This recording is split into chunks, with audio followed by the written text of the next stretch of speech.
ಏನ್ರ ಯಾಕೆ ಬೇಜಾರತ್ತಿನ ಏನಿರ್ತ ನಾನು ಹೊರಗೆ ಹೋದ್ರು ನಾನು ಬಿಡಂಗಿಲ್ಲ ನಿಮ್ನ. ಆದ್ರೆ ಅವ್ರಿಬ್ಳರ್ ಐತಲ್ಲ ಸೋಲ್ಸ್ಬೇಕು. ದೇವ್ರ ದಯ ನಾನೇ ಫಸ್ಟ್ ಬರ್ಬೇಕಂತ ಇದೀನಿ. ಏನಂತೀರಿ? Thank you. All the best. ಹೋಗಿ ಬರ್ತೀರಾ? ನಾನು 100% ಗೆಲ್ತೀನಿ. ಏನಂತೀರಿ? ಸರಿ, ಓಕೆ. ಬೇಜಾರು ಮಾಡ್ಕೊಬೇಡ್ರಿ. Okay okay. ಹೋಗ್ಲಿ ಬಿಡಪ್ಪ ಅವ್ರು ಇಲ್ಲಿ ಆದ್ರೂ ಅವ್ರಿದ್ರಿಗೆ ಸಮಾಧಾನ ಮಾಡಿ ಕಳ್ಸೋಣ ಅಂತ ನಾವ್ ಹೇಳ್ದಂಗೆ ಆಗ್ತಿಲ್ಲ. ನಾವೇ ಗೆದ್ವಿ.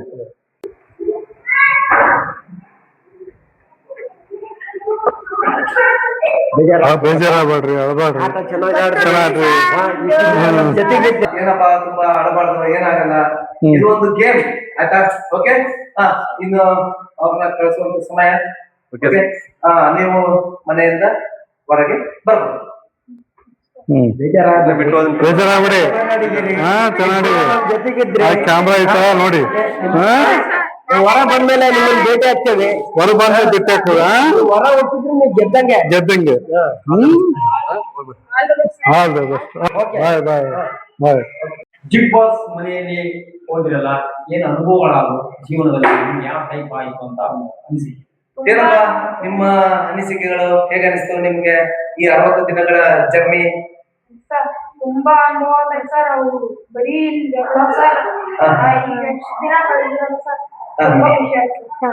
ನಿನಗೇನು ಅನಿಸ್ತಪ್ಪ? ಯಾವ ತರ ತುಂಬಾ ಅನುಭವ ಆಯ್ತಾ? ಓಕೆ. ಇನ್ ಮುಂದೆ ಕಾಯ್ತಾ ಇದಾರೆ. ಇರ್ಲಿ, ಇದು ಒಂದು ಗೇಮ್, ನೀವು ಅಳಬಾರ್ದು. ಇನ್ ಮುಂದೆ ನಿಮ್ಗೂ ಒಂಥರ ಅನುಭವ ಆಯ್ತಲ್ಲ. ಓಕೆ. ಇನ್ಮೇಲೆ ಅವ್ರನ್ನು ನೋಡುವಂತ ಸಮಯ. ನಾಳೆ ಫೈನಲ್ಗೆ ನೀವು ಬನ್ನಿ. ಓಕೆ ವೀಕ್ಷಕರೇ, ಇವಾಗ ಇಷ್ಟು ದಿನ 60 ದಿನ ನೋಡಿದ್ರಿ. ಆದ್ರೆ ಯಾರು ಏನು ಅಂತೇಳಿ ನಿಮಗೆ ಗೊತ್ತಿದೆ. ಆದ್ರೆ ಈಗ ನನ್ನೇ ಫಸ್ಟ್ ವಿನ್ ಮಾಡ್ಬೇಕಂತೇಳಿ ಈಗ ನಾನು ಕೇಳ್ಕೊಂತ ಇದ್ದೀನಿ. ವೀಕ್ಷಕರೇ, ಇಷ್ಟು ದಿನ ಬಿಗ್ ಬಾಸ್ ಮನೆಯಲ್ಲಿ ನಮ್ಮನ್ನು ನೋಡಿಸಿದ್ದಕ್ಕೆ, ನೀವೆಲ್ಲ ಓಟ್ ಹಾಕಿ ನಮ್ಗೆ ಸಹಕರಿಸಿದ್ದಕ್ಕೆ ನಿಮಗೆ ಧನ್ಯವಾದಗಳು. ಗೆಲ್ಬೇಕನ್ನೋ ಛಲ ಇದೆ. ನೀವು ನನಗೆ ಓಟ್ ಹಾಕಿ ನನಗೆ ಗೆಲ್ಸ್ರಿ. ನಿಮಗೆಲ್ಲ ಕೈ ಮುಗಿಸ್ಕೊಂಡಪ್ಪ. ಓಟ್ ಹಾಕಿ ನಮಗೆ ಗೆಲ್ಲಿಸಿ, ನಾನೇ ಗೆಲ್ಲೋದು. ಕೊನೆಗೆ ಹಿಂದಾಗದು. 2 ಹೆಲ್ಮೆಟ್ ಹಾಕರೆ 3 ಫಸ್ಟ್ ಇನ್ ಆಗೋದು. 5 ಕೋಟಿ ನಾನೇ ಗೆಲ್ಲೋದು. ಏನ್ ಅನಿಸ್ತಾ ಇದೆ? ಅವ್ರಿಬ್ರು ಹೊರ ಹೋದ್ಮೇಲೆ ನಿಮಗೆ ಬಹಳ ಬೇಜಾರನೇ ಆಯ್ತು ಸರ್. ಓಕೆ. ಹಾಗಾದ್ರೆ ಅವ್ರು ಗೆಲ್ಸ್ಬೋದಿತ್ತಲ್ಲ ನೀವು? ಸರ್, ಜನ ಹೆಂಗೆ, ಪ್ರೇಕ್ಷಕರು ಹೆಂಗೆ ಇದು ಮಾಡಿದಾರೆ ಅನ್ನೋದು ಗೊತ್ತಿಲ್ಲ ಸರ್. ಹಂಗಾಗಿ ನಾವು ಏನು ಮಾಡಕ್ ಬರಲ್ಲ ಸರ್. ತೀರ್ಪು ಬಿಗ್ ಬಾಸ್ ತೀರ್ಪು ಏನ್ ಕೊಡ್ತಾರೋ ಅದಕ್ಕೆ ನಾವು ತಲೆ ಬಾಗಲೇಬೇಕಾಗುತ್ತೆ. ಓಕೆ, ಆಯ್ತು. ಇವಾಗ ನಮಗೆ ನಿನ್ನೆಯಿಂದ ಅವ್ರ ಎಲಿಮಿನೇಟ್ ಆದ್ಮೇಲೆ ತುಂಬಾ ಮೆಸೇಜ್ಗಳು ಬಂದಿದ್ದಾವೆ. ಇವಾಗ ನಿಮ್ಮ ಮೂರಲ್ಲಿ ಯಾರನ್ನ ಅಂತ ನಮ್ಮ ವೇದಿಕೆಗೆ ನೀವು ಕಳಿಸ್ತಾ ಇದೀವಿ. ಇವತ್ತು ನೀವು ಆದಷ್ಟು ಬೇಗ ನಿಮ್ಮ ಲಗೇಜ್ ಅನ್ನು ತಗೊಂಡು ಬೇಗ ಬನ್ನಿ. ಓಕೆ, ಬೇಗ ಹೋಗಿ, ಬೇಗ ಬನ್ನಿ. ದಿನ ನಾವು ಜೊತೆಯಲ್ಲಿದ್ವಿ, ಒಬ್ರೊಬ್ರು ಕಿತ್ತಾಡಿದ್ವಿ, ಆಟ ಆಡಿದ್ವಿ. ಯಾರು ಗೆದ್ರು ಸೋತ್ರು. ಆದ್ರೆ ಇಷ್ಟು ದಿನ ಜೊತೆಗಿದ್ದು ದ್ವೇಷನ ಮರೆತು ಸ್ನೇಹದಿಂದ ಇರೋಣ. ಜಡ್ಜ್ಮೆಂಟ್ ಏನ್ ಹೇಳ್ತಾರ ಅನ್ನೋದು ಗೊತ್ತಾಗ್ತಲ್ಲ. ಗೆಲ್ಲಿ ಸೋಲ್ಲಿ ಹೊರಗಡೆಗೆ ಹೋದ್ಮೇಲೆ ನಮಗೆಲ್ಲಾ ಭವಿಷ್ಯನ ಕನ್ನಡ ನಾಡಿನ ಜನತೆ ಕೊಡ್ಲಿ.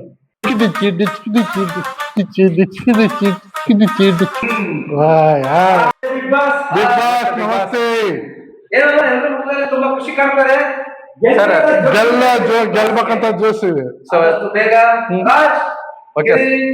ಮತ್ತು ರತನ್ ಕಿಲಾಡಿಗೆ ಮಾಡ್ಬಿಟ್ಟಿದ್ದಾನೆ. ಓಕೆ, ಏನ್ ಎಲ್ಲರೂ ಮುಖದಲ್ಲಿ ಒಂದೊಂದ್ ಕಡೆ ಇವತ್ತು ಲಾಸ್ಟ್ ಫೈನಲ್ ಸೂಪರ್. ಬನ್ನಿ, ಸ್ವಾಗತ ಸ್ವಾಗತ. ಬಿಗ್ ಬಾಸ್ ಗಣಪನವರೇ, ನಿಮ್ಮಿಂದ ಇವಾಗ ಯಾರ ಆಯ್ಕೆ ಅಂತೇಳಿ ನಿಮ್ಮಿಂದ ಹೆಸರು ಘೋಷಣೆ ಆಗ್ಬೇಕು. ಇವಾಗ ಪ್ರಿಯ ವೀಕ್ಷಕರೇ, ನೀವು ಕಳಿಸಿದಂತ ವೋಟ್ ಮುಖಾಂತರ ಈ 3 ಜನರಲ್ಲಿ ಇವಾಗ ನಾವು 1, 2, 3 ಅನ್ನೋ ಒಂದು ಆಯ್ಕೆಗಳನ್ನ ಇವಾಗ ನಾವು ವೀಕ್ಷಕರ ಒಂದು ವೋಟ್ ಮುಖಾಂತರ 3ನೇ ವ್ಯಕ್ತಿ ವಿನ್ನರ್ ಯಾರಾಗಿದಾರಂತ ಇವಾಗ ಹೇಳುವ ಸಮಯ ಬಂದಾಯ್ತು. ಹೇಗೆ ಅನಿಸ್ತದೆ? 3ನೇ ವಿನ್ನರ್ ಯಾರ ಹತ್ರ ಅಂತ ಗೊತ್ತಿದೇನಾ? ಯಾರ ಹತ್ರ 3ನೇ ವಿನ್ನರ್? ಸರ್ ನಾವು ಆಗ್ತೇವನ್ನ ವಿಶ್ವಾಸ ನಂಬಿಕೆ ಇದೆ ಸರ್. ಓ 3ನೇ ವಿನ್ನರ್ ಆಗ್ತೀನಿ ಅಂತನಾ? ಅಲ್ಲ, ಹಾ ಹಾ ಗೆಲ್ತೇವೆ ನಾವು. ಓಕೆ ಓಕೆ ಫಸ್ಟ್ ವಿನ್ನರ್ ನಾನೇ ಆಗ್ಬೇಕಂತ ಇದೀನಿ ಸರ್. ಹೌದಾ ವೀಕ್ಷಕರೇ, ನೀವು ಕಳಿಸಿದಂತ ವೋಟ್ ಮುಖಾಂತರ ಇವಾಗ 3ನೇ winner mister Raj. Okay okay ಹಾ, ಇವಾಗ ರಾಜ್ ನೀವು 3ನೇ ವಿನ್ನರ್ ಆಗಿ ಬಂದಿದ್ರ, ನೀವು ಆಸೀನರಾಗ್ಬೇಕು. Okay thank you thank you. ಏನ್ರಿ ಮನೇಲಿ ಆನ ಮನೆ ಗುದ್ದಾಡ್ತಿದ್ರಿ, ಇಲ್ಲಿ ನೋಡಿದ್ರಿ ಹಿಂಗೆ? ಇಷ್ಟು ದಿನ ನಾವು ಒಂದಾಗಿದ್ವಿ, ಈಗ ಒಬ್ಬರಾಗಿದ್ವಿ, ಜೊತೆಗಾಗಿದ್ವಿ, ಆಟ ಆಡಿದ್ವಿ, ಕಿತ್ತಾಡಿದ್ವಿ, ಒಂದಕ್ಕೊಂದು ದೇಶದಿಂದ ಹೋದ್ವಿ, ಅದನ್ನೆಲ್ಲ ಮರ್ತು ಆದ್ರೂ ಲಾಸ್ಟ್ ವಿನ್ನರ್ ನಮಗೆ ಕಳ್ಸಿದ್ವಿ. ನೀವು ಕ್ಷಮಿಸ್ಬೇಕು. ಜಿಗ್ ಬಾಸ್ ಗಣಪನವರೇ, ಈಗ ಫಸ್ಟ್ ಸೆಕೆಂಡ್ ವಿನ್ನರ್ಗಳನ್ನ ನೀವೇ ಸ್ವತಃ ಕೈಯಿಂದ ಅವರಿಗೆ ಹೆಸರನ್ನ ಘೋಷಣೆಬೇಕಾಗಿ ನಿಮ್ಮಲ್ಲಿ ಮನವಿ. ಓಕೆ ಓಕೆ, ನಮ್ಮ ವೀಕ್ಷಕರ ಮುಖಾಂತರ ಇವಾಗ ಮೊದಲನೇ ಬಹುಮಾನ ಮತ್ತು 2ನೇ ಬಹುಮಾನ ಗೆದ್ದಂತ ವ್ಯಕ್ತಿ ವ್ಯಕ್ತಿ ವ್ಯಕ್ತಿ ಯಾರು ಅಂತ ಹೇಳುವ ಸಮಯ ಬಂದಾಯ್ತು. ಮಿಸ್ಟರ್ ಕಿಲಾಡಿ ಗಿರಿ. 2ನೇ ವಿನ್ನರ್ ರತನ್ ಬಾಂಬೆ. ತುಂಬಾ ವೇಗವಾಗಿ ಆಟ ಆಡಿರುವಂತ ಒಂದು ವ್ಯಕ್ತಿ. ವೀಕ್ಷಕರೇ, ಈ 60 ದಿನಗಳ ಒಂದು ವೀಕ್ಷಣೆ ನೀವು ಮಾಡಿದ್ದಕ್ಕಾಗಿ ನಮ್ಮ ಜಿಗ್ ಬಾಸ್ ಕಡೆಯಿಂದ ತುಂಬು ಹೃದಯದ ಧನ್ಯವಾದಗಳು. ಓಕೆ, ಇವಾಗ ನಾವು ಇದು ಒಂದು ಜಿಗ್ ಬಾಸ್ ಮನೆಯನ್ನ ಖಾಲಿ ಮಾಡುವ ಸಮಯ ಬಂದಾಯ್ತು. ಬರುವಾಗ ಎಷ್ಟು ಖುಷಿಯಾಗಿತ್ತು, ಇವಾಗ ಅದೇ ತರ ಖಾಲಿ ಆಗಿದೆ. ಅದು ಒಂದ್ಸತಿ ನೋಡೋಣ. ಓಕೆ, ಮನೆಯಲ್ಲಿ ಒಂದ್ಸಲ ನೋಡ್ಕೊಂಡು ಬನ್ನಿ.